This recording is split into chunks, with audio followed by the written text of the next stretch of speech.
your bond violation came in, the prosecutor took a closer look at this and realized that this is actually your third domestic violence charge. Welcome to Bench Report Court Cam. No, than they are in the South. Oh yeah, I mean, I just sounded like there were just few people I had some contact with. I don't know if they have their de-icing pipes. equipment at the airport, for the runway. Oh yeah, I mean, just Here is business as usual.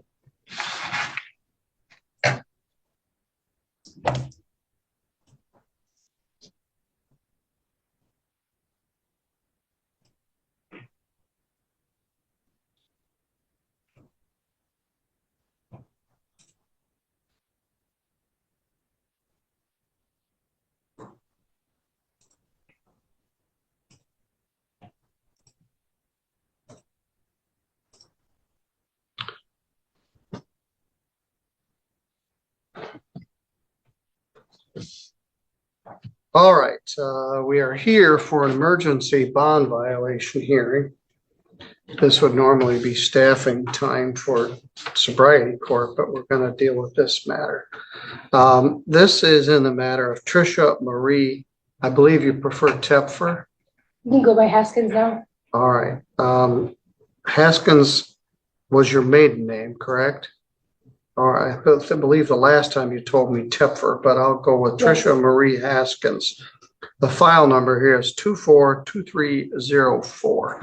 You're here with your attorney, Ms. Rhonda Ives.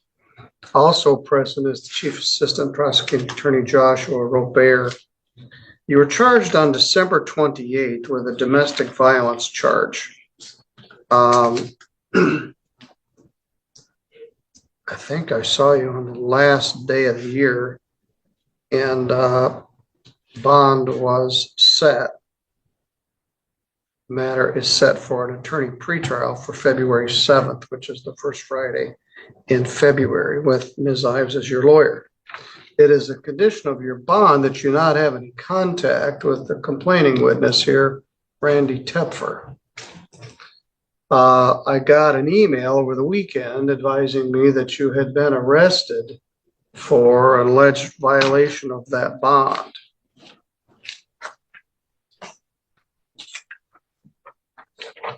Andrew Stahl, who's I believe a state police trooper, says they have reasonable cause to believe that on January 18th, 2025, which would have been last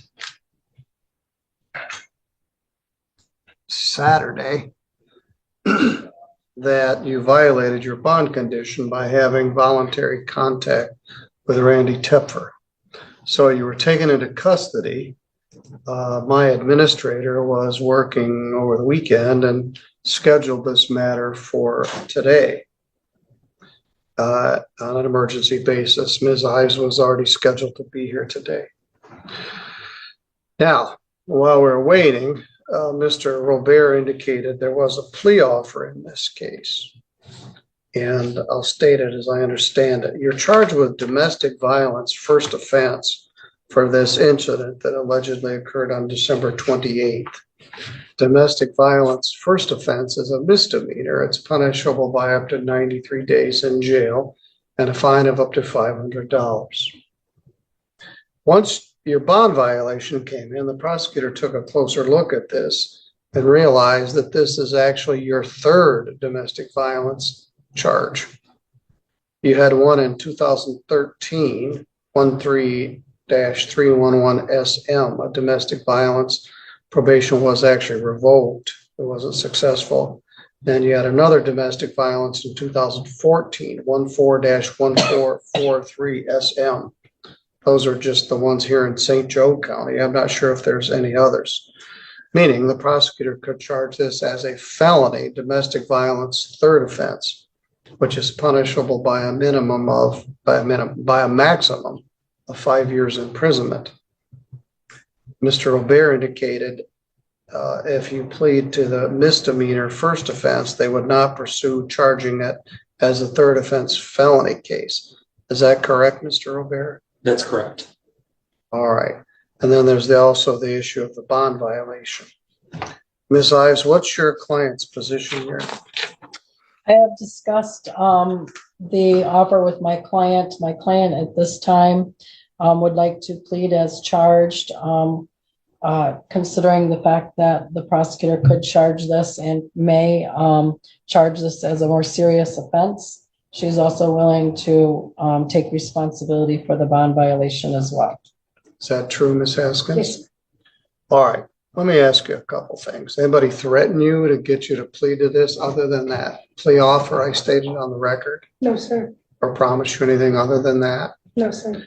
Do you understand that if you do plead to this charge, you'll be giving up your right to have a trial in front of a judge or jury? There will be no trial. Do you understand that? Yes, sir. If you had a trial, you'd have the right to be represented by an attorney. Ms. Ives has been here pretty much since the early proceedings of this, would be here with you through the pretrial and through the sentence. You could also hire an attorney of your own choosing if you wished. If you had a trial, you'd have a right to have any of the witnesses for or against you, including Randy Tepper, subpoenaed to come to court so they could be questioned under oath. You would have the right to take the witness stand and testify on your own behalf. But you don't have to, because you have a right not to testify. And if you did not wish to testify, the judge or jury could not hold your silence against you. And you have the right to be presumed innocent unless the state was able to prove your guilt beyond a reasonable doubt. Do you understand? Yes, sir. All right, let's go back to December 28th. You and Randy at that time were married, is that correct? Yes. And you were living together in Sturgis Correct. and on Vicky Drive. And on that day, did you and Randy get into an argument? Yes, sir. And he was videotaping this proceeding, which also just served to make you angrier than you already were. Correct. So did you strike him? Didn't realize I struck him. I tried to stick the phone on his hand. All right.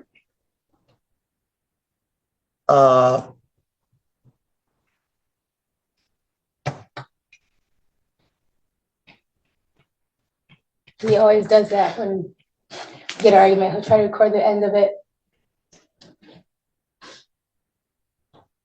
Well, he had some scratches on his head and under his eye. Did not touch him. I did touch the phone. If I got anything, it must have been the hand. But I did not hit him in the face, nor the eye, or the head or eye, excuse me. Well, the phone. On the video. maybe we'll take a look at the video, but striking him in the hand is sufficient Right. for a domestic assault. Now, it was a condition of your bond that you were not to have any contact with him. Correct. On the 18th, did you go over to your house on Vicky Drive? Yes, sir. What was the reason for that? To watch a movie and hang out because he missed me.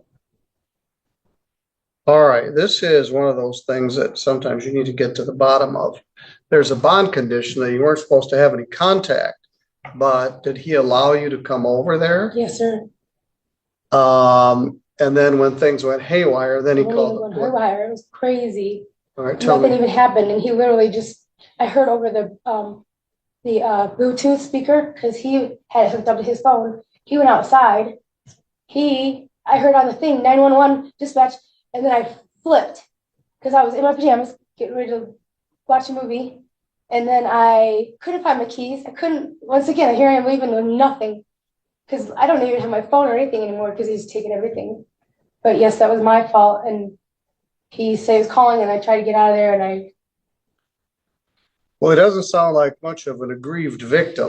Now, it says in the report that they had received 5 calls. Tricia advised she is fully aware she's not to be in contact with Randy for any reason. I advise that this is the 5th call of service involving Randy this month. He's calling, not even under any distress. That's what he's getting in trouble for right there. 'Cause that's. All right, well, he's not the authority to lift the bond condition. We are. Right. But this is very common. Now, I'm looking at, you've got a great big bruise on your right cheek. How did you get injured? I got injured by trying to fix the curtain, and I went to go jump doing so. I had to get on the couch to do it, and when I go to jump off the edge, I got too much bounce and then hit. I can't even explain it. It was so weird. I ended up hitting that wall just with that cheek. I had 2 scratches. And where did this take place? At our residence. At Vicky Drive? Correct. So how long had you been back there? Off and on. I had stayed a couple nights. At first it was there. I was there until probably the last call. Or the first call. I don't even know. I'm skeptical about your story about the bruise on your face, but I would tell you I've been mentally and physically abused. I promise if he did something, shove me or anything, he actually tried to say that the kid that was sitting on the couch did it. So you do have my word on that for sure that he has not did it. Because I was in my past with my children's father, and I wouldn't hide it back because that's no joke. I'm going to get a divorce now because it's starting to get screwy mentally, big time. all right. Mr. Aubert, do you have that video? Well, it says our file has digital evidence, so Well, I've got to provide notice to him. What she admitted to and what's in the original complaint are different. She admits to slapping him in the hand. The police report indicated that he had injuries on his face and eye and wrist. And I'm not sure that the fact that he was videotaping it just exacerbated the problem. Then I tend to believe her version that she was there with permission until he didn't want permission anymore, and then he wants to enforce the bond conditions. Nonetheless, this is a very volatile situation. She has 2 previous convictions. And she clearly violated my bond condition for this very reason. The state police got better things to do than get called out there 5 times because you guys can't get along. Yes. And somebody could get hurt. And you've got an injury to your face, and I'm not sure what the reason is. Ms. Ives, do you have another trip planned or anything? Are you going to be? Well, I'm around. I've got a lot of trials scheduled. Right now, kind of February is trial. I got a mediations and trials scheduled galore. I think I've got one coming up either here with Judge Pattison, but do you have a date in mind that you would like to come back and so I do have my calendar with me? Yes, let's see what we've got.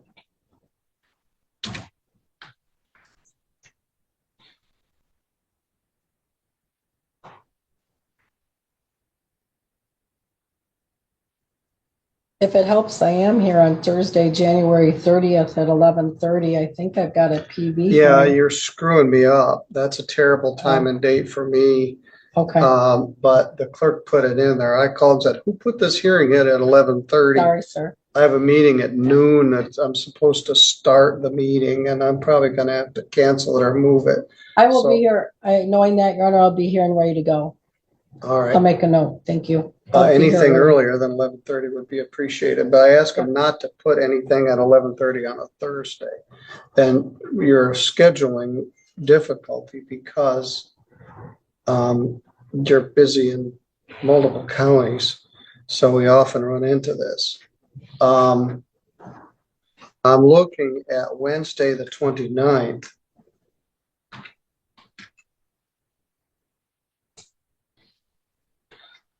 I'm supposed to be in Ann Arbor for my follow-up appointment. If you are on with my eye condition.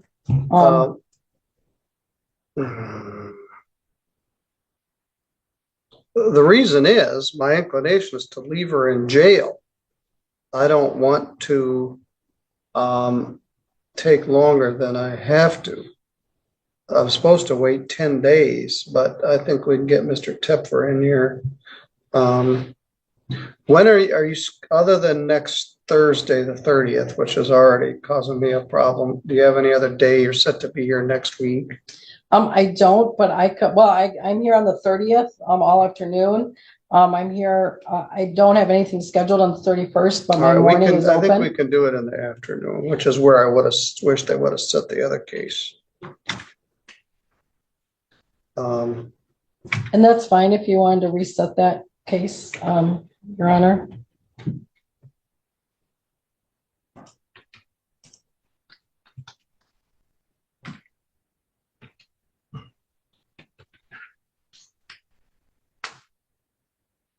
Let's set this for 2:30 on Thursday, January 30th.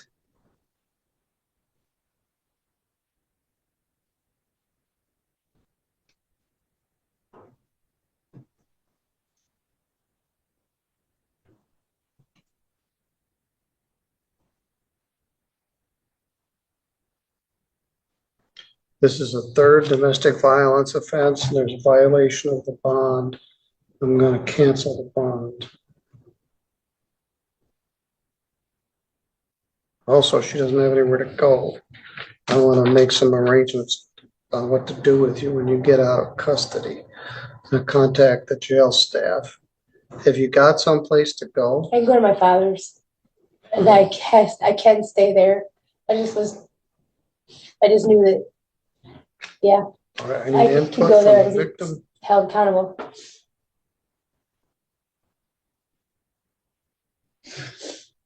And the video if possible.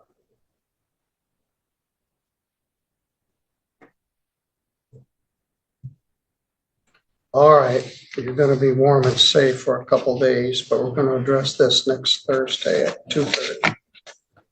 All right, you're good to go. Thanks for watching. Stick around longer and click the highlighted videos to your right. See you there.